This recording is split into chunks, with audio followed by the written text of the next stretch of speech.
Good afternoon. I'm here with on Poet to Poet. My name is Doug Holder. I'm here with poet Alfred Nicol, who came in from the hinterlands from Newburyport to talk about his new book, Animal Psalms, right?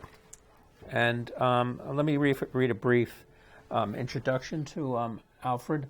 Alfred Nicol is a book of poetry, Elegy for Everyone, published in 2009, was chosen for the first Anita Dorn Memorial Prize as a work of complex vision and stylistic mastery. He has received the 2004 Richard Wilbur Award for an early volume, Winter Light, for which Jay Parini wrote, "This is certainly among the finest new volumes of poetry I've read." Nicol has written lyrics in French and English for 9 original compositions by classical flamenco guitarist John Tavano. Their CD, The Subtle Thread, released in January of 2015, has received airplay on WMBR's program French Toast.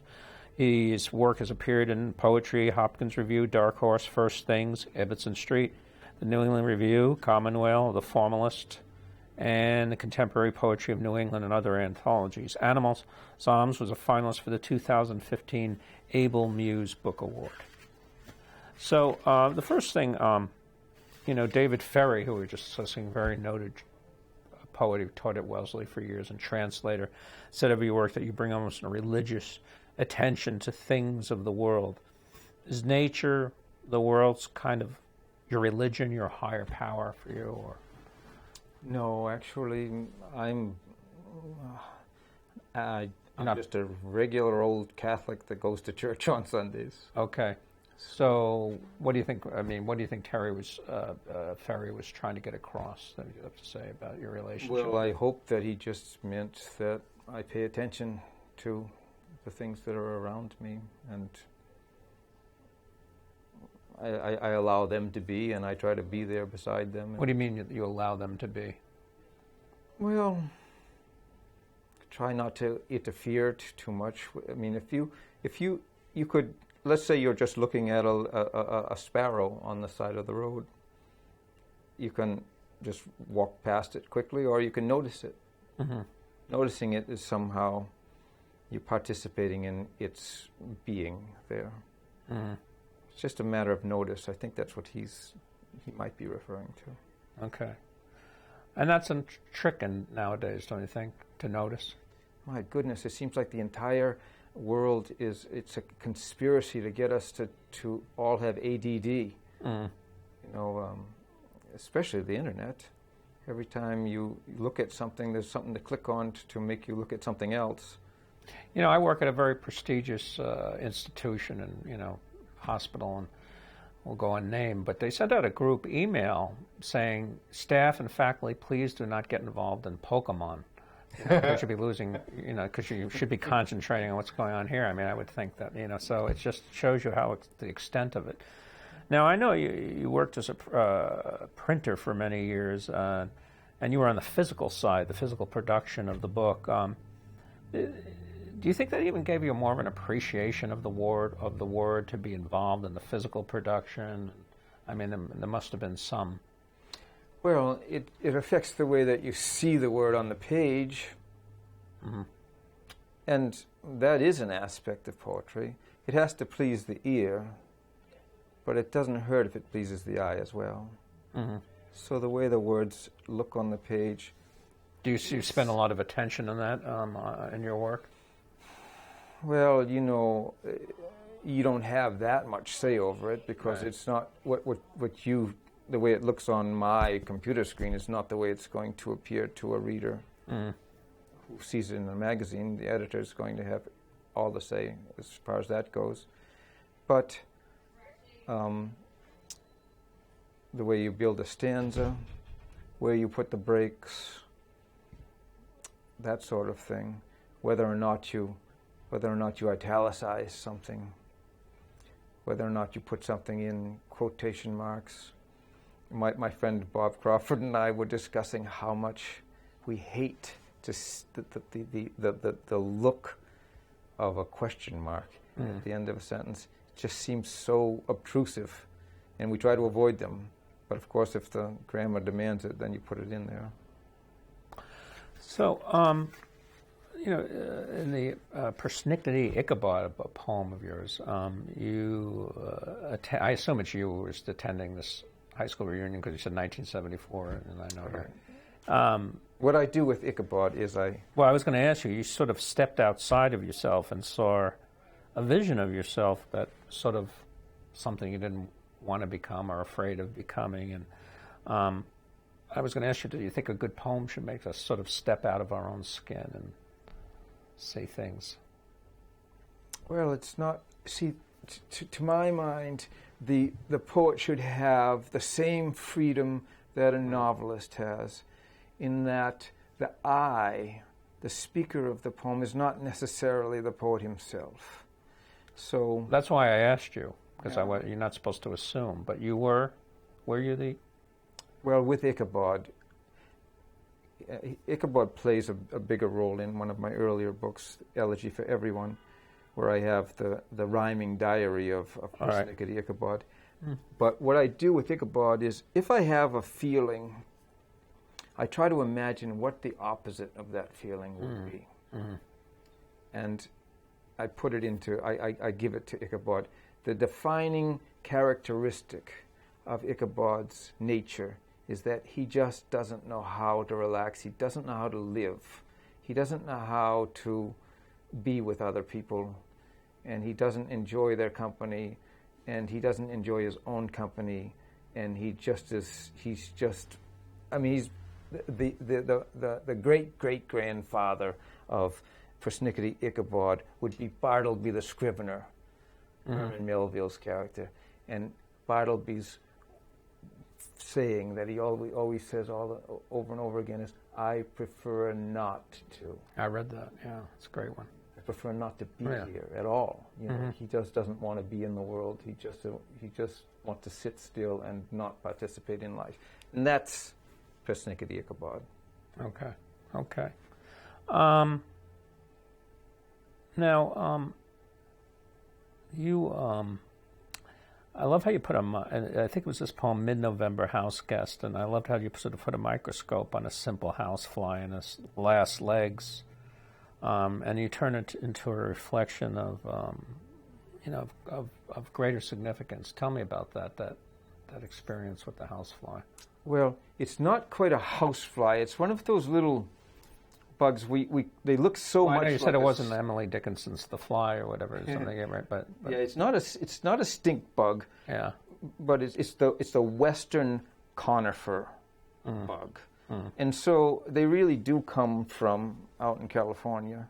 So they've come a long, long ways when they get here. We have them around. We didn't used to. They've only because been of climate change. Years. I don't know why they're here, but they're here a lot. And when you see them in your house, they're barely moving. And it just struck me that this little creature that was, if it takes him so long to just move one leg. If you go away for an hour and come back, he's only moved an inch. I thought, well, he came 3,000 miles to be here, but he's not moving in the least. And so, you know that with the winter coming on, he probably very shortly won't be moving at all. So it just became... and you sort of entwined him in the Boston Globe, which I thought was kind of... Yeah, he's standing on the globe, and he looks so much like the other letters. Yeah. His legs look like the other letters. So he's part of the news, but... old news is tomorrow's news is no news at all. He's going to be. He's on his last legs, as you said, and so it's a little meditation on mortality.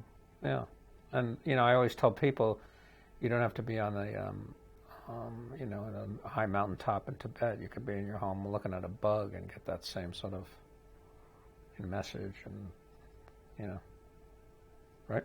Yeah, for that bug, it's the end of the line. Yeah, okay. Now, so maybe you could talk a bit about the genesis of this book. How did it come together thematically, or how you put it together? I have to say, Doug, I don't write books of poetry. I simply write poems. And when it comes time to put them together as a book, it's a problem. Okay. Because what is going to be the ordering principle? Mm-hmm. My first book, I almost threw up my hands and gave up, because every time that I put together the poems, the combination of poems was something less than the parts. It was a heavy book, and if you read all the poems, if you put the poems that were like each other together, it just became brutal. So my editor, Bill Beer, who was the editor of The Formalist, I think he did a great job of putting the book together, but I just couldn't have. The second book, with Elegy for Everyone, I simply put them in alphabetical order, and just luck of the draw, sometimes a poem would rest right beside the one it ought to. It was just random thing, but I think it worked better than any of the schemes that I would have come up with. And with this book, I just put them in chronological order. So if the book is toward the front, if the poem is toward the front of the book, I wrote it earlier, and if it's toward the end of the book, I wrote it later. Okay. So the book's written over 10 years. So if there are thematic movements, it's just what was important to me at the time would show up in my poems, obviously. Okay. Well, that's not necessarily a bad thing, is it? No, I like it that way. Yeah. Now, I'm a free verse poet, and you're metered. A lot of your stuff is metered, and I really love the music in your poem. I know you've been doing it for many years. How do you go about your process of listening and feeling the music in a piece of work? Well, I still use, for many, many years, I had a system which was a kind of prosody, but certainly not traditional prosody. I simply would breathe in, and whatever phrase came to mind on the out-breath, I would write it down, even if it made no sense whatsoever. And I would do this day in and day out, and I did it for 15 years or more. And so I got an idea of what my mind sounds like in the words when they ride out on the out-breath. Now, when I became involved with the Powwow River Poets, I brought to the work, my first workshop that I attended, what I felt was the height of a formal poem, because I had counted the syllables. It was a syllabic based on the syllabics that Kenneth Rexroth wrote. Most of Kenneth Rexroth's work has either 7 syllables a line or 11 syllables, and I did that. And when I read it to the group, everyone there gave it a pretty positive reaction, and Len Krizak's reaction was, "Not bad for free verse." And I took umbrage at that, and I decided, well, I'll show him. And I went home and tried to write a poem that was metered and rhymed. And I literally took an Emily Dickinson poem and scanned it and filled in my own words in that scansion.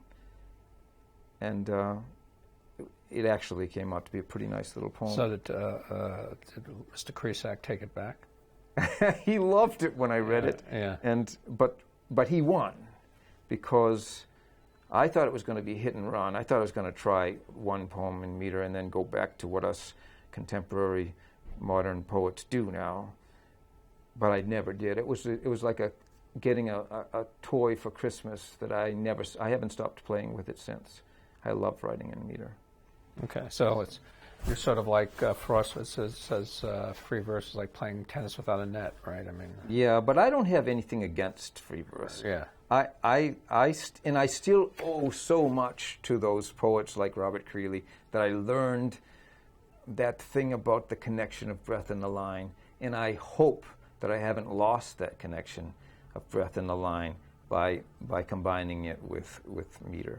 But a mentor of yours, Sidney Lee, I think it was that the name of Dartmouth? Yes. Was he a free verse or metered? He goes back and forth. Right. Yeah, he was always he was really a voice of reason when the wars, almost the culture wars were going on between the free verses and the new formalist, because he was friends with Donald Justice and many of the new formalists. And of course, he was also buddies with Allen Ginsberg, and so no, he wasn't having anything to do with this one way or do it my way or the highway thing. So he goes back and forth. If you read his books, you'll find some poems that are. What do you think of the experimental poets, Ashbery, Richard Castellance, things like that, who do experiments with words and images in the poetry? Well, with Ashbery, you find lines that are quite beautiful, mm-hmm.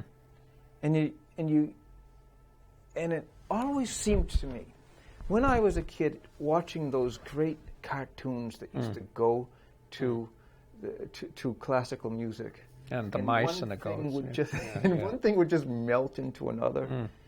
That idea always appeals to me. So, even though Ashbery is about as far from what I try to do as you can get, I always go back and see, does it work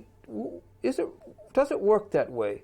Does that line just melt into the next one? And wouldn't it be interesting? But whenever I do, it just seems so... it seems like he's just not serious, and I put it down. I never stay with it for more than 5 minutes, but that doesn't prevent me from going back and looking again about a month later. I've been doing this for years, trying to see. There's something about what he's doing that appeals to me, but the poems do not. Okay, so it's not the poems as a total. No, even though there are some beautiful, beautiful lines. Right. Okay. Well, speaking of beautiful lines, your poem has many beautiful lines. So, could you read some from your new book, I could. Animal Psalms, and it's available from Able Muse Press, ablemusepress.com, and Amazon and all the other places. And do you have something that you would? There was one, the Invisible Man, I believe, was a very good one. I like it. Many very good ones, but if you had to ask me for one, and also the high school reunion one, I do enjoy that. Okay, well, I never went to one. So I'll read this one called "How to Ignore an Invisible Man." Okay. So this is a how-to poem. It's a very practical poem. Right. How to ignore an invisible man. Turn away briskly when sensing him near. Brush off the whisper that tickles your ear. Keep to the middle of sidewalks and hallways, or he'll sidle up next to you, once and for always. Quietly tidy the rooms he leaves cluttered, and wipe up the crumbs of the toast that he buttered. Remove empty hangers you find in the closet. Give him the slip when you make a deposit. Don't worry if someone keeps tracking in mud. Remember that water is thinner than blood. Keep up appearances. Try to relax. Appearance is something your nemesis lacks. The trouble, of course, with these men without faces is that they are standing in line to trade places. They make you uncomfortable, cramped in your skin. If you choose to step out, they are quick to slip in. You notice your signature isn't your own. You're told you don't sound like yourself on the phone. A friend calls you sir while presenting his card. Your Labrador chases you out of his yard. The video stream of your ego is paused. Amazing how little disturbance is caused, how no one reports this identity theft. Who'd claim to be victimized? No one is left. Shall I read this poem in Ichabod's voice about going to the reunion? Yes. Persnickety Ichabod, class of 74. I went to the reunion. Don't ask why. I got the invitation, told them I would just as soon we kept a little distance. but soon grew tired of hearing their insistence, deleting all the email that they sent, so I broke down and got dressed up and went to eat some chicken in a function room and find out what their seance might exhume. The years made dull boy Jack a full-grown bore, and he was there to greet me at the door. He talked about a girl I used to date whom he'd been chatting up. She's looking great. He did something peculiar with his lips and something early Elvis with his hips. At once, I was transported to the present. Yes, right. Well, she must have found that pleasant. I rummaged in my social crisis kit for something more than difficulty hearing.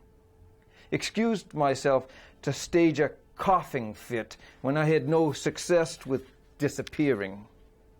Looked over people's heads to find the bar. They flag you down.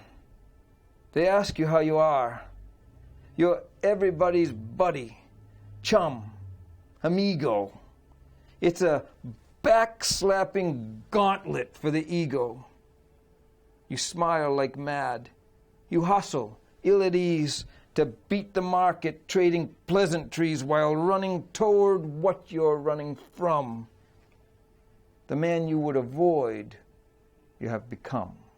So tell me, did you ever take any of this from a high school reunion? I certainly did, yes. Yes. It was a great high school reunion. You didn't have that. You didn't cop that attitude. No, when I got there, I did immediately meet someone who did speak in say those things, but I had a wonderful time. Okay. And met people I hadn't seen in years. You go into a situation like that with some trepidation, though.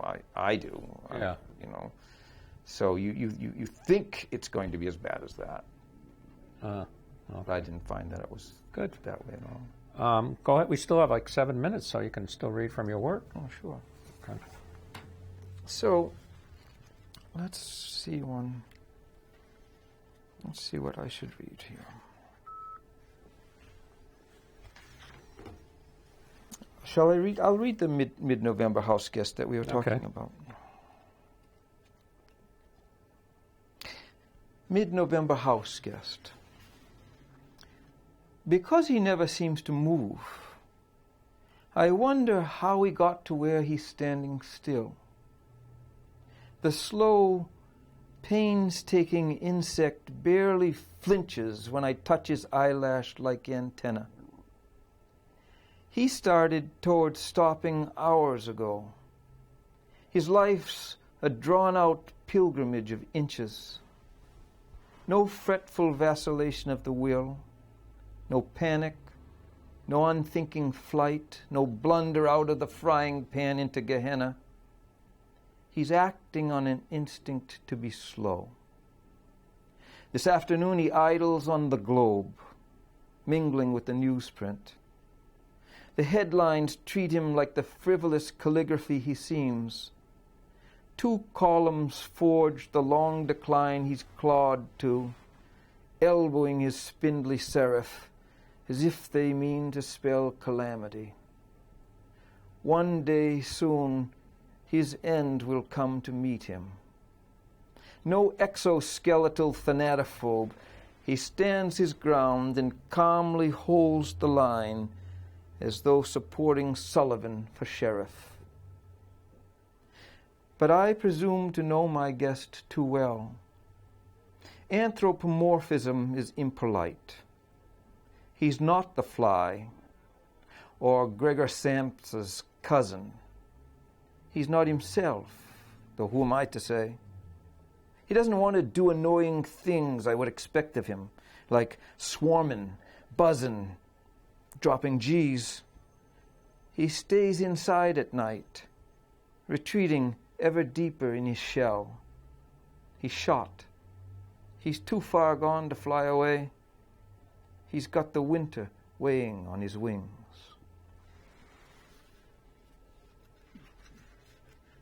Keep going. Of course, they won't want to buy the book if you read too many.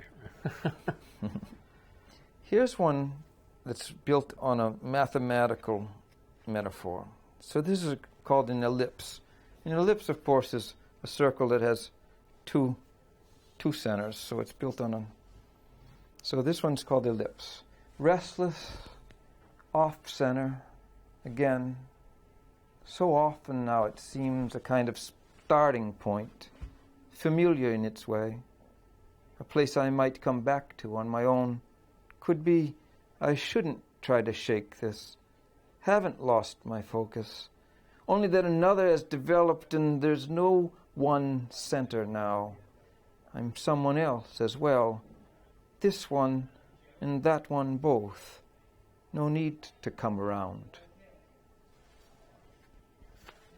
By the way, are you reading anywhere soon, or any appearances? Well, I will be reading this Sunday at the Whittier home, just briefly. Is that part of Harris Gardner's thing? Yes, yeah. Okay. Each year they have a little celebration of Whittier. And who are you reading with?